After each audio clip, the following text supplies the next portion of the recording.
For this question, we're asked to sketch the function f of x equals x plus 3 multiplied by the absolute value of x.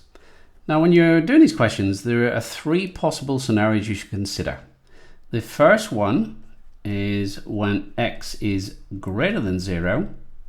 The other one is when x equals 0.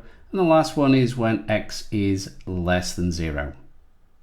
Now, when x is greater than 0, what possible values could we have? Well, we could have anything. We could have 1, 10, 3.67, etc.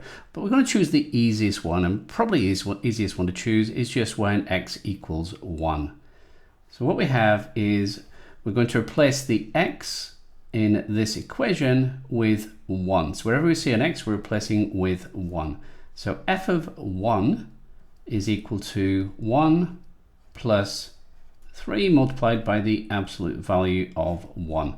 And the absolute value of 1 is just 1. So we've got 1 plus 3, which is 4. So when x is 1, f of x is 4. And we can consider f of x just to be y. So if I was to label this graph here, I could have y, and you'd also have it written as f of x. So if you're confused by that, that's what it means.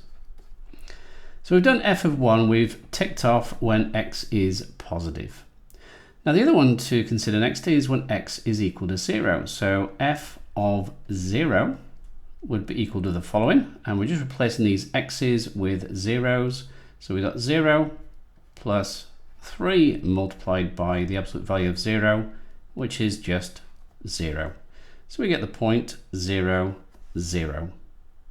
And the last one to consider is when x is less than 0. And again, probably the easiest one to choose, the easiest value is negative 1. So replacing x with negative 1, we get negative 1 plus 3 multiplied by the absolute value of negative 1.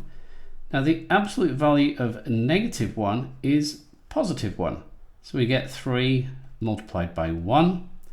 So we end up with this negative 1 plus 3, which is 2. So when x is negative 1, f of x, or y, is 2. So we get that point there. Now all I need to do is to draw in the lines.